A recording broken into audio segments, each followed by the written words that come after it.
시편 62편 5절로 12절 말씀을 제가 봉독하겠습니다. 나의 영혼아, 잠잠히 하나님만 바라라. 물은 나의 소망이 그로부터 나오는도다. 오직 그만이 나의 반석이시여, 나의 구원이시여, 나의 요새이시니 내가 흔들리지 아니하리로다. 나의 구원과 영광이 하나님께 있으며 내 힘의 반석과 피난처도 하나님께 있도다. 백성들아, 시시로 그를 의지하고 그의 앞에 마음을 토하라. 하나님은 우리의 피난처시로다. 슬프도다.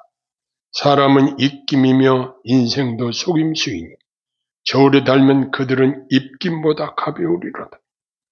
포악을 의지하지 말며 탈취한 것으로 허망해지지 말며 재물이 들어도 거기에 마음을 두지 말지어다. 하나님이 한두 번 하신 말씀을 내가 들었나니 권능은 하나님께 속하였다 하였도다. 주의 인자함은 주께 속하오니 주께서 각 사람이 행한 대로 갚으심이니이다. 아멘. 어떤 사람은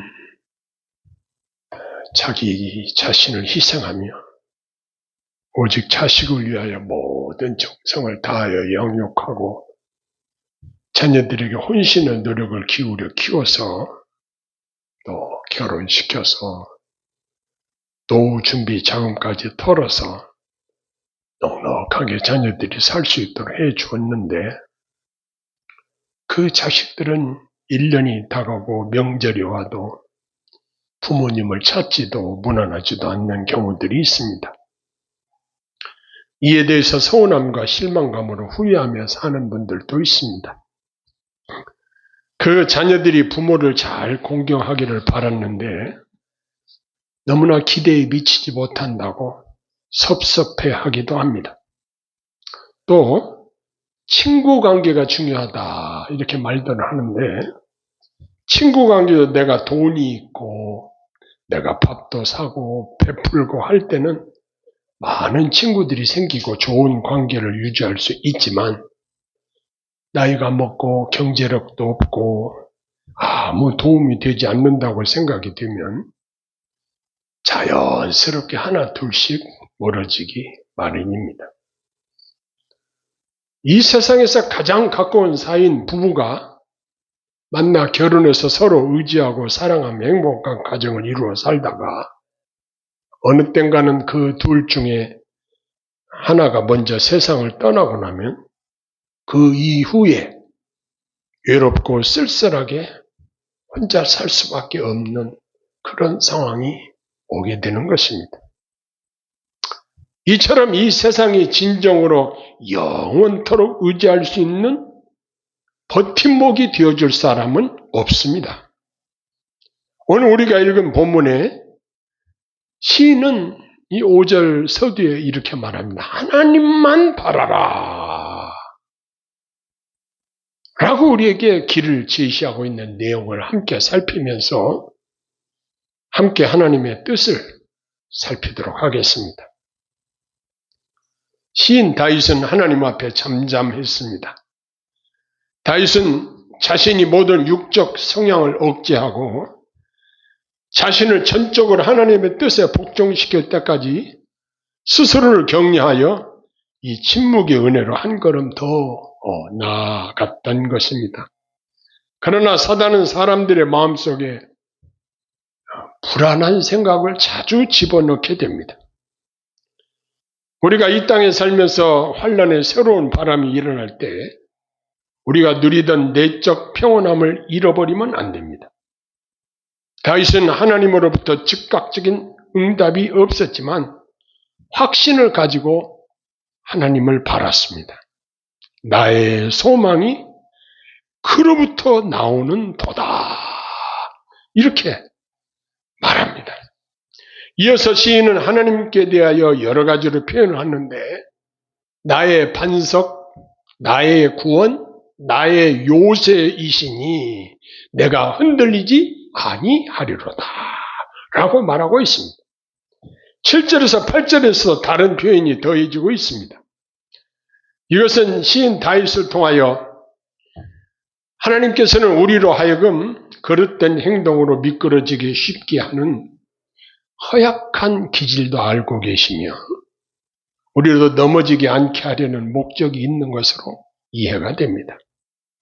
우리는 때때로 우리의 유일한 소망은 하나님께 있다고 말하지만 얼마 안 가서 하나님의 도움에는 부족한 점이 있다는 것으로 생각하여서 그것을 채우기 위해서 다른 어떤 것들에 주목하고 분주함으로 하나님께 대한 전적인 신뢰를 보내드리지 못하는 그러한 경우들이 있습니다. 그래서 하나님보다 다른 어떤 것을 더 의존하고 싶어하는 우리 인간의 모습을 보기도 합니다. 그리고 우리가 지금까지 지내오면서 하나님의 백성으로서 하나님의 큰 은혜를 받았고 항상 하나님의 보호를 받았음에도 불구하고 우리가 전적으로 하나님을 의지하고 헌신하지 않는 것이 얼마나 배은망덕한 행동인가, 이 사실을 우리가 생각하게 됩니다.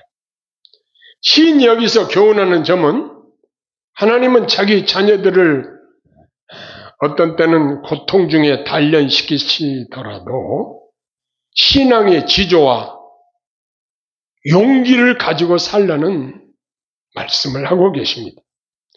우리는 최대의 극한 상황에 처할 때도 그 위기에서 벗어날 수 있는 길이 오직 하나님께 있다는 사실을 명심함으로 우리는 하나님께 감사와 존귀와 영광을 드려야 합니다. 그래서 시인은 말합니다. 시시때때로 하나님을 의지하고 하나님 앞에 우리 마음을 토하고 내 마음을 열어서 기도하는 것을 권면하고 있습니다. 험악한 세상을 사는 우리에게 닥치는 여러 가지 다양한 시련의 상황 속에서 우리는 이 말씀을 통해서 새 힘을 얻어야 합니다. 그러나 역경 중에 하나님께 나오기를 멀리하면 난관의 미궁 속에 빠져버릴 것입니다. 그래서 우울하게 되고 낙담하는 상태에 빠지기도 할 것입니다. 그러나 우리의 피난처 되신 하나님의 안전한 보호가 우리에게 정말 필요한 것입니다. 그러면 우리의 기대를 어디에 두어야 할까요?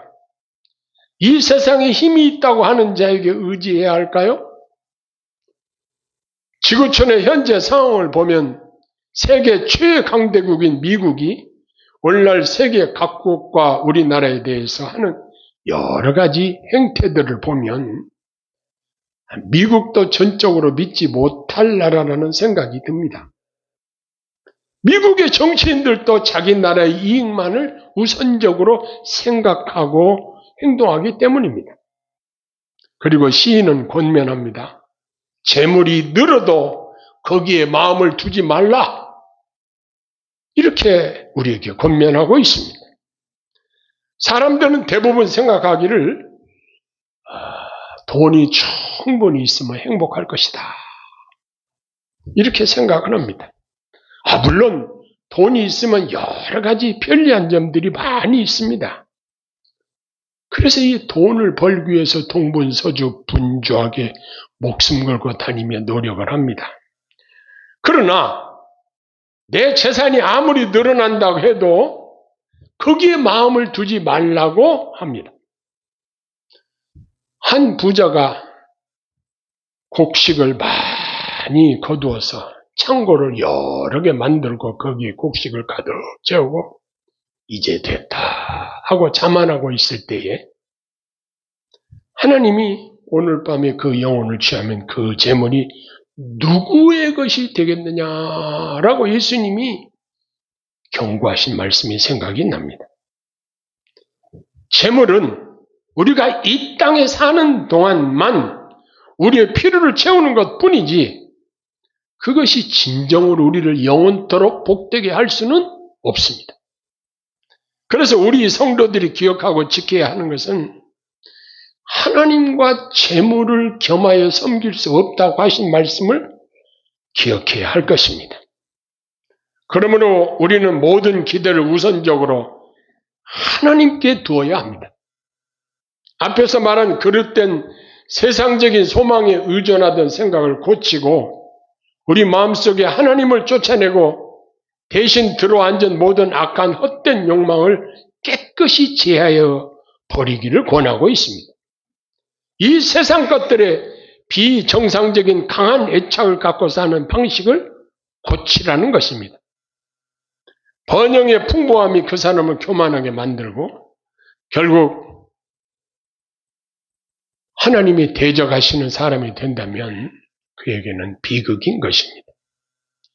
시편 기자는 사람이 의지하기 쉬운 헛된 현혹에서 그 마음을 바로잡고 하나님의 판단에 전적으로 따르도록 하는 것이 합당하다는 것입니다.